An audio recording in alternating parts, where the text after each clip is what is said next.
Hello and welcome to the Posture Dojo podcast. My name is Sam Miller and I'm sharing a journey of healing in 85-degree kyphoscoliosis and speaking with a wide variety of experts from a lot of different fields that might surprise you. And today I'm excited because we have Maggie on board who is talking a lot about a particular technique when it comes to releasing in the fascia and the hips, the psoas, calming and regulating the nervous system. So I know we're going to have a lot to talk about. Maggie, I'd like you to kind of introduce yourself and what's your background? How'd you end up doing what you're doing? Well, thank you so much for having me on the podcast, Sam. I'm so happy and honored to be here. I'm Maggie Valentino. I'm the creator of Release Technique. And Release Technique is like a foam rolling class. It's a slew of foam rolling techniques that I string together and choreograph into one super cohesive, super relaxing, either half hour or hour session of foam rolling. And it really just started with my homework that I was giving to my clients as a massage therapist. Where I was trying to get them to do their own work in between sessions so that my job wasn't as hard. And that evolved into group classes, that evolved into me owning a studio around the concept, and then eventually evolved into me creating this online platform where I can reach a wider audience of people. Awesome. Okay, so you started in massage and then you're like, okay, let's get more compliance, let's get more results by teaching them and showing them how they can continue to do this kind of work with themselves or by themselves at home. Yeah, and to be honest, there were things that I could teach on the foam roller that were way more effective than what I could do with their bodies on the table. And so I even now, I've transitioned from massage therapy to fascial stretch therapy. So I have a busy practice doing that. But even now, there are so many techniques that, like for the psoas and the hips, for example, that you mentioned, that people can produce such a better release result from doing like the DIY techniques that I can teach them. And I much prefer that. My goal is to get people to actually like release and feel good, not to get them on my table. I want them actually off my table. Awesome. So let's start with like a couple basic definitions, just so we're all up on the same page there. How do you describe fascia? I was really hoping you'd ask me this question. There's nothing I like to talk about more than fascia. Fascia is, so first of all, it's an interconnected, totally continuous system all throughout the body. So if you think there's an end and there's a beginning, there's not. It's just one big wrapping, if you will, of saran wrap. Fascia is interwoven in every muscle fiber. It encases every muscle fiber, and then it encases the muscle itself, and it does the same for organs. It's interwoven into all of your tissues, and it's like a highway for a communication system, because your nervous system also runs through your fascia, which is, I think, the most important part about it. It's the reason why you've got pain in your foot, but that pain is coming from a trigger point further up in your leg. It's the reason why you have sciatica that's starting in your hip and running down your leg and creating pain symptoms in your calf and in your foot, for a couple examples. So it's one continuous system of sort of just like this connective tissue. And the way that I like to have people visualize it is like, if you've ever handled raw chicken, there's like a thin sort of film that surrounds the chicken. That would be like the connective tissue for the chicken. And if you can imagine that interwoven into every single fiber of your body, connecting everything together, that's what it does. Nice. I've also been using the mandarin as an example to explain it, right? That film, that layer that really holds all the flesh together. Without it, it'd just be kind of formless. The fascia seems to function like that, right? So now let's go to the nervous system. What is the nervous system? What is the nervous system? The nervous system is your communication system between your brain and your body. And so it's the reason why you have reactions to things. Gut reaction is your not your central nervous system, but your sensory nervous system. The sensory nervous system is the reason why you have gut reactions. It's like the communication system that's communicating some kind of fear or some kind of response from from your body. Your allergic reactions are like your central nervous system reacting to something. If somebody's got a lot of allergies or somebody's really reactive to dust or dander, that's your nervous system sending a signal that that your body is sensitive to that. Your nervous system is sensitive to that. It's also the reason why your nervous system is the reason why your brain can tell your thumb to give a thumbs up. So it's a communication system between your brain and your body, and also all the tissues that are involved in your body. Does that make sense? I'm not sure if that answered. I got a little interrupted though, and Siri kicked in. Yeah. I mean, it's this information superhighway, and it has some functions that are just autonomic, right? They're just running in the background, regulating our body, and then we have our instructions. If we're sending instructions to our body, it'll go through the nervous system, right? I'm really fascinated by this, and these are really really important topics for someone considering transforming their posture.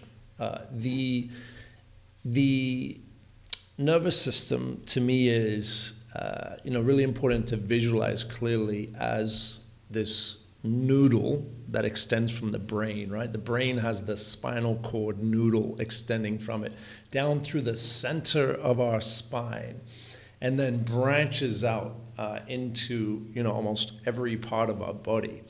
And particularly in traumatic situations, especially as a child, when you're experiencing whether it's emotional pain or physical trauma, your nervous system is the one that is activated and in order to protect you. And that nervous system, just like other nerves in our body, has a tense and slack type of motion, right? When you contract muscles and release them, your nervous system also contracts and slacks, right? So when we're in this, when we're reacting to a trauma, we can enter into this very protective and contracted state. And there's actually studies that are starting to show that a lot of scoliosis is caused by a nervous system that has been contracted, and the contracted spinal cord is actually limiting the growth of the spinal column throughout the teenage years, and that's causing the warping that you'll find in scoliosis and kyphosis. And therefore, a large part of healing scoliosis and kyphosis is calming that nervous system, is releasing that spinal cord and allowing the full alignment of the vertebrae through the restoring the complete relaxation to the nervous system. Because extremely traumatic situations like this can be so severe that the nervous system gets imprinted with this protective response. And I've noticed that in my own healing as I go into that nervous system, and I carry messages of trust and of protection and of rebuilding confidence in those kind of ranges of motion. I feel tremendous amounts of healing, right? Because it's reprogramming and restoring that natural state in those areas that I needed. Mm-hmm. I'm really glad that you brought that up, because the nervous system is housed in your connective tissue. The connective tissue, as far as I can understand it, right, as far as we can understand it, because things are changing all the time in this field and there's not a lot of money in research. So you and me are the researchers, to a certain extent. But when your nervous system has a reaction, the tissues around it will then react to that reaction, right? And so as you're describing like these emotional responses, these trauma responses, a large part of our understanding around it is because the nervous system is sending a signal to those tissues to protect, right? And so it's the soft tissue and the fascia in your body that will hold a certain posture. There's a posture associated with depression. There's a posture associated with a fear response, a startle response is what we call it. And when you put those postures into the nervous system, they put them into the connective tissue, and then the connective tissue then holds your body in this certain way. And in order to reverse out, and let me back up, and then your fascia will feel that that's the normal place to be. And because the nervous system is what makes your fascia so intelligent, it stays there because that's your normal, right? So to get out of your fascial normal takes a tremendous amount of rewiring your nervous system, as you're saying, so that we can recognize a new normal and start to sort of reprogram our posture into a different place. Yeah, the fascia seems to be that physical element of the nervous system which clusters and clumps. You know, in a scoliosis, you have that lateral sideways curve. So your fascia is kind of the one that's going, whoa, we need like way more tension over here, and over here there's nothing going on because it's been put to sleep, and really the bracing's happening over here. So we're just gonna cluster and clump on this side.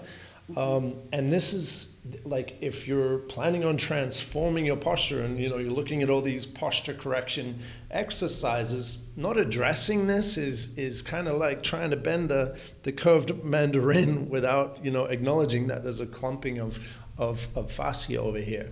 So I'm curious, like, how do you see this relationship between the nervous system, which seems to be like the highways and the cables, and then your fascia, which is like this connective tissue, because they seem to be working to, like, they're part of their interconnected systems. Yeah. I think one of the, as you know, I teach foam rolling, right? And one of the biggest misconceptions about something like foam rolling is that you have to like beat your tissues into submission. And I think that that's kind of the attitude that we have about a lot of things, about exercise and about, just putting your body into the place you want it to be in. We are really hard on our tissues when we do that. And the thing is, your nervous system is going to fight against that, because your nervous system needs to be coaxed. It needs to be convinced. It needs to be romanced, if you will, into making a permanent change. And how we do that is we're basically just a bit more gentle and a bit more convincing in the way that we're like creating habits. If you want to create a new habit, a new normal in your fascia, in your nervous system, you've got to adopt the habit and like sort of work your way toward it slowly and consistently. So when it comes to reprogramming your posture or releasing tension in your tissues, you're not going to do it like really hard all at once. The nervous system's not going to respond to that. All it's going to do is go back to what it thinks is normal. So you're going to have this really painful, hard experience to try and with me, I'm talking about foam rolling, and in your area it's like your posture corrective exercises. What if you just did 12 hours of it in one day, right? You're going to beat yourself up, and then your nervous system, it's not a long enough habit, it's not a long enough change, it's not a long enough transition for your nervous system to say, oh, that's our new normal now. It's never going to do that. It's going to go back to what it thinks is normal, which is the bad posture that you're in and trying to get out of. So my answer to that question is that it takes time, and you've got to work with your tissues and not against them. Earlier in my kind of postural transformation journey, I was more about the force and really, bringing that weight and that aggression to these movements. But as I, go deeper and learn more and evolve the techniques, I'm finding it's more about allowing. If we go in with this force, with this tension, right? We're almost tensing to cause this alignment. We're really fixing into place our imbalances as we're trying to, remove other imbalances. And there's a time and a part of the body for that. But I think overall it's, as you're saying, in a few different ways there, right? Beating it into submission. It could be, coercing it. It could be re-educating it, establishing this new normal. So let's go into that.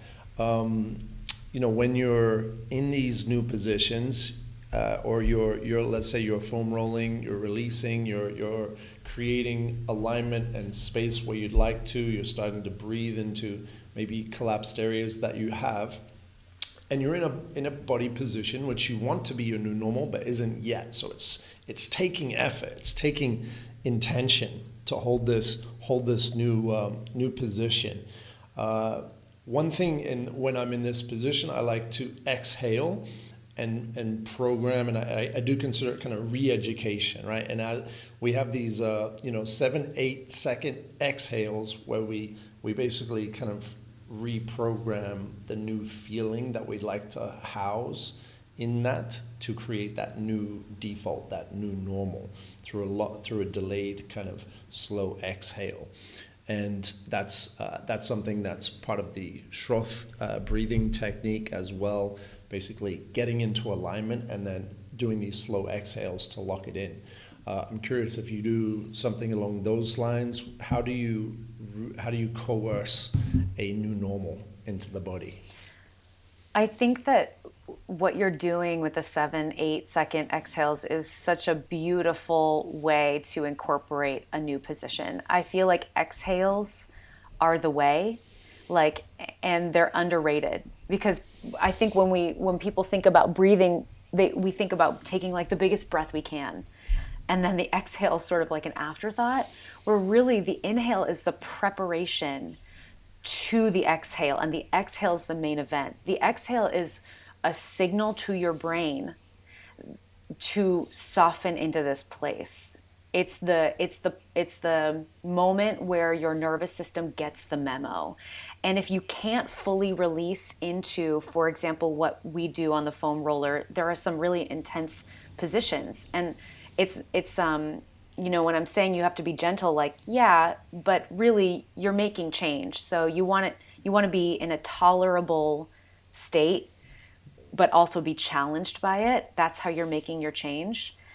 And the exhale is absolutely the moment where you soften into the change. And if you can't do that, then, like for us, your foam roller is too firm. That's what we educate on. It's just too hard of a tool for you to be comfortable doing that, because that's really the moment you're trying to get to, is the exhale. And I love that you do that too, that we can nerd out on the exhale. It's so important. Yeah, right. Yeah, the exhale is, I think, the key for sure. This whole releasing stage is often overlooked, right? We get so many people who are like, how can I, what exercise can I do to fix it? They're looking, to build, to strengthen. And that's probably one of the most common mistakes, is not releasing first. To build this new posture, we have to release the old one. So you're honing in on this kind of phase of body transformation. What types of issues are you seeing today? What do people most commonly come to you with in terms of foam rolling? Part of me is it's about trying to market that, right? And market what I think people are looking for. And so it turns out what a big thing is that people are looking for is stress management and stress relief. And the dot that they have not connected yet is the physical part of their stress, their physical holdings of the stress. We intellectually often know that we're holding tension and stress in our neck and our shoulders. But to make the connection between relaxing your nervous system and just having that tension fall out on its own after you've relaxed your nervous system is something that I think we haven't really gotten to yet, as a culture.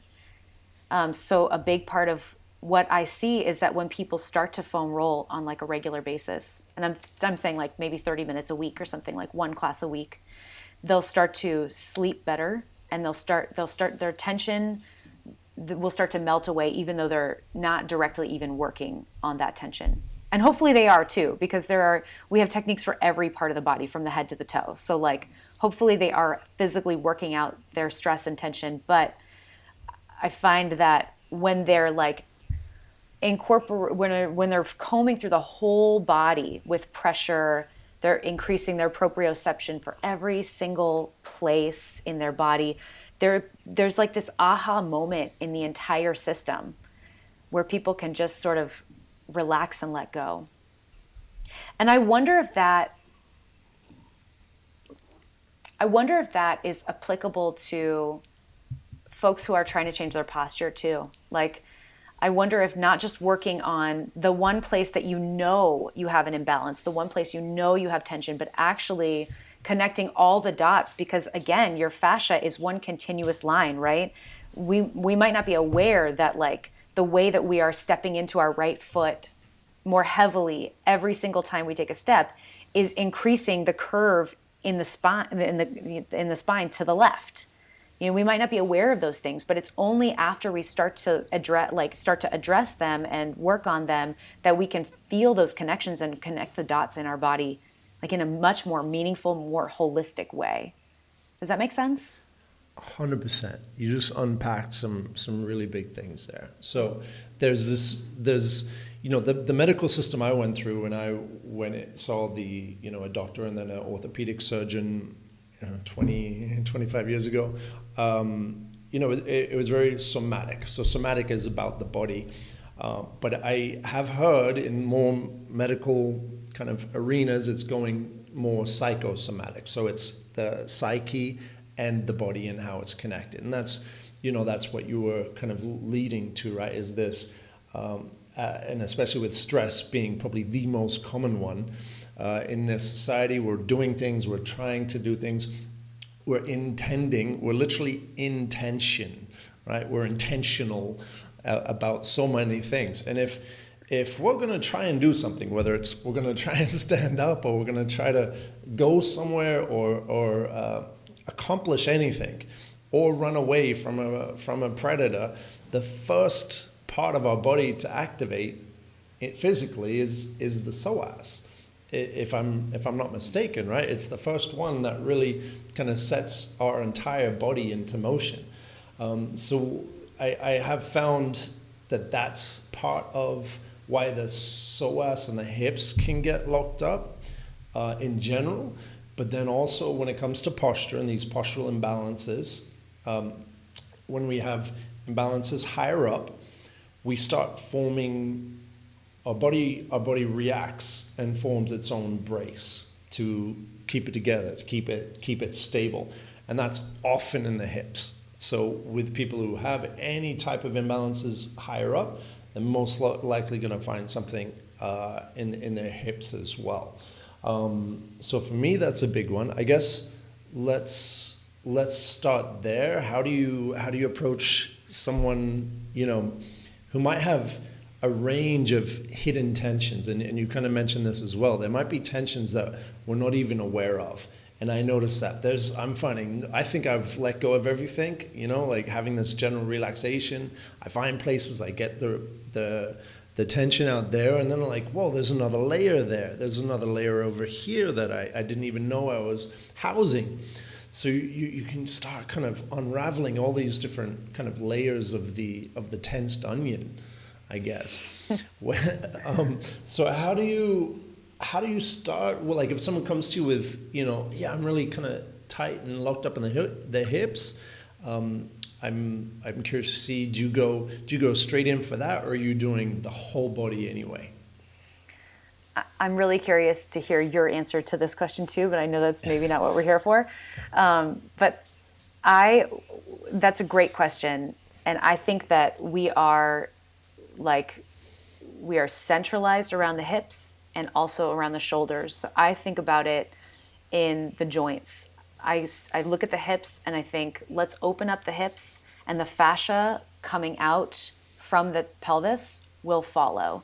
And then the same thing with the shoulder joint, right? Like, let's look at how the shoulder joint is moving, and let's work on those big major tissues and the rotation of the shoulder, and let's let that fascia follow. So in my fascial stretch therapy practice, which is largely what my foam rolling offerings are based off of, we work from the hips out, and then we work from the shoulders out. And I think that you can see a lot about the fascia and how it's moving and what it's pulling on and what's following what when you are able to take the major joints of the body into all of their ranges of motion. And if there's a restricted range of motion that they really should be experiencing, but they're not, there are all the soft tissues that follow that and all the soft tissues that can be released in order to make that movement easier. Yeah. Does that make sense? That answer?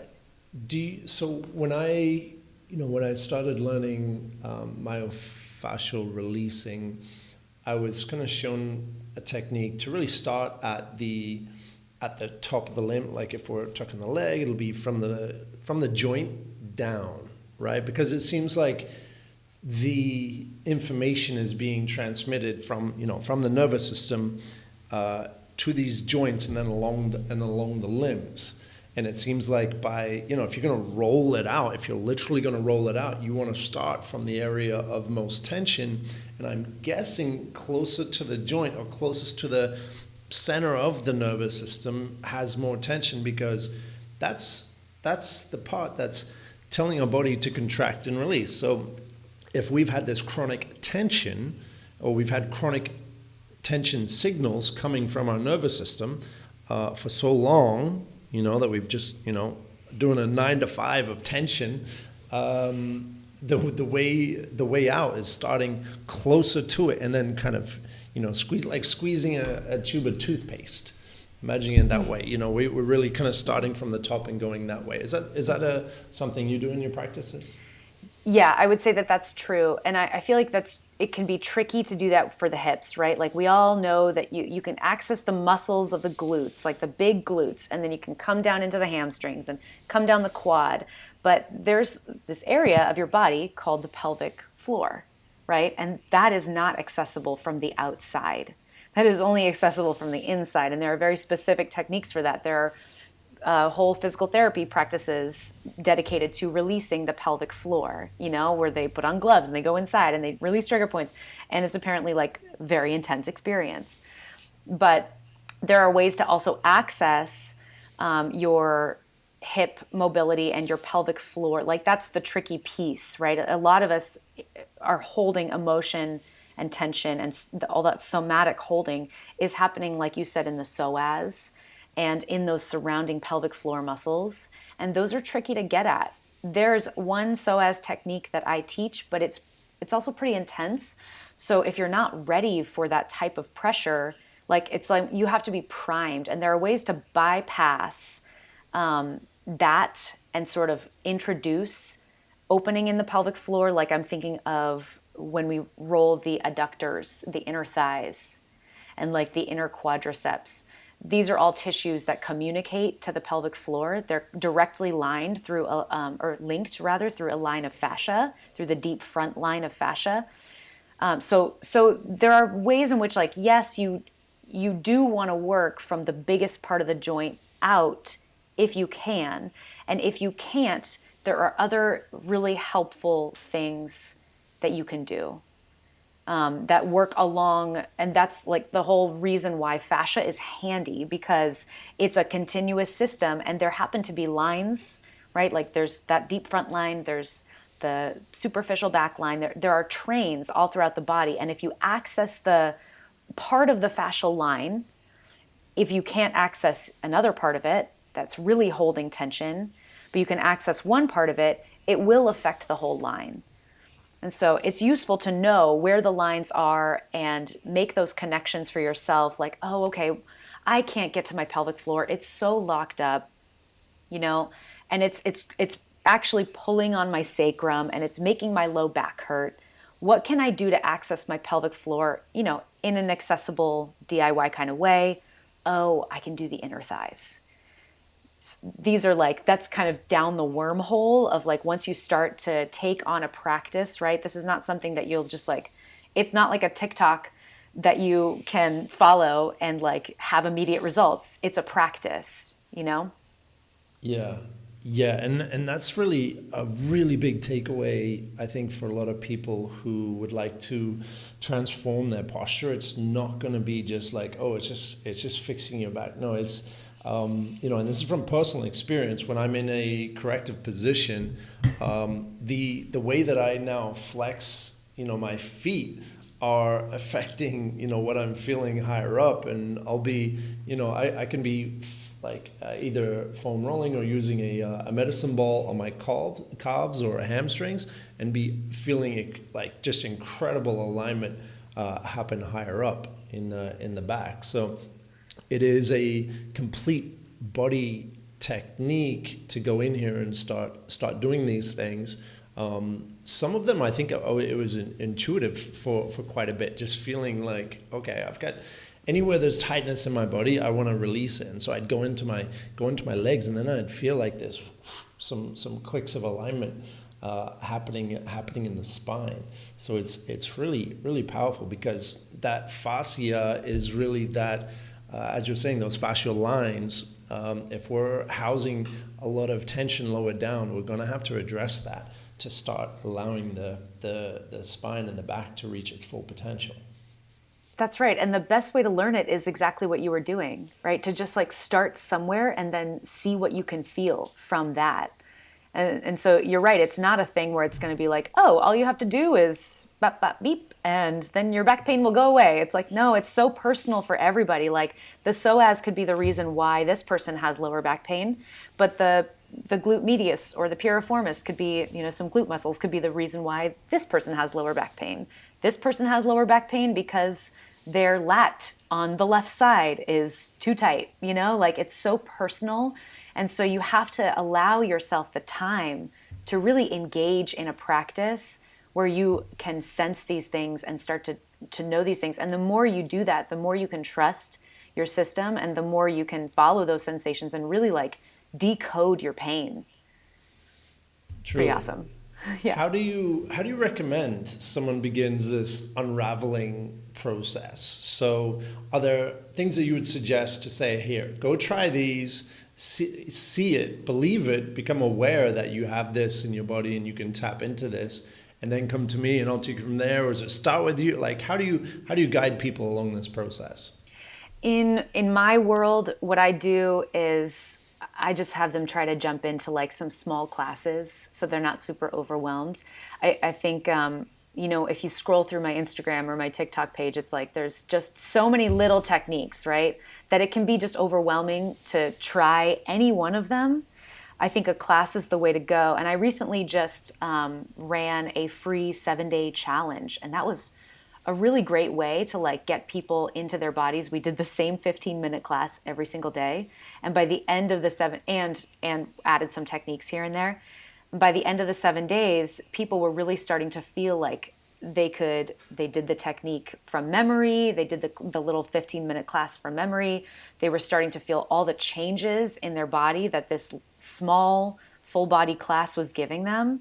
So I think starting with these little bite-sized classes, which I certainly offer, I have a free, that class that I'm talking about, actually, that 15-minute mini class is a free resource on my website. So I recommend that everybody starts with that. And then if you feel like there's something here for me, then I would jump into, the longer 30, even 60-minute classes if people have the time.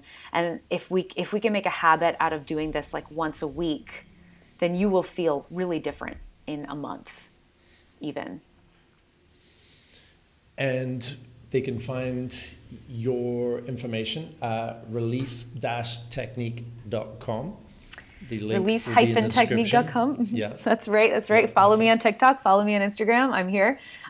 Yes, and I run a $10 a month or $15 a month. It's super accessible Patreon subscription, which is how I get my classes out there. I will send, every time I launch a class, which is about every Friday, people get an email. They can just follow the link. It's really easy, and then they'll take the class hopefully sometime that weekend to reset for the next week, and so on and so on and so forth. I appreciate you for sharing, your insight, your perspective. I feel like we've unpacked a lot here. I feel like we're definitely going to have another conversation down the road and go a level deeper as it is. This phase of postural transformation like that, in my 3 steps, it's really unraveling, which is the first step, and that's what this all is about, on releasing the old postures from the nervous system to the fascia, then learning those corrective breaths, those corrective positions and exercises that we can use to literally kind of renegotiate with gravity and bring our body into the more of the musculoskeletal alignment, and then fortifying, building that strength on top to really reinforce that. And those second 2 steps aren't going to be effective unless we are unraveling and releasing. So I appreciate there's people like you who are diving into this area and helping people in that way. I appreciate that the work you're doing, Sam, and I think that you have a beautiful process. And I also want to say that as you are fortifying, you want to make sure that you are building strength and not piling tension on top of tension, right? So where like your methods of fortifying are so nourishing, I feel like for your clients, there are certainly times when we need to work out some of that soreness along the fortifying process. And that's also where foam rolling can come in really handy. Yeah, you're right. And it's not, this isn't just in the beginning. I've found as I've had these postural gains, a few things happen. One, you're waking up old muscles and getting them to work together again. You're still kind of rebalancing as well. I find I have to kind of rebalance a lot of the times. My body has to kind of relearn that reflective kind of balance as I go as well. So it's something that you want to monitor along the way, but for sure, give at least one deep, intense session a go. It'll change your life, right? I think the first one is definitely the most impactful because you feel it immediately in your body, but then it also opens your mind up to be like, whoa, this is quite a machine I'm working with here. Yeah, amazing machine. Agree. Yeah, beautiful. All right, Maggie from the Release Technique, thank you for coming on the podcast. Thanks for tuning in, everybody. Thank you, Dojo Master. All right. Thank you. Cheers. We'll see you in the next one. Okay.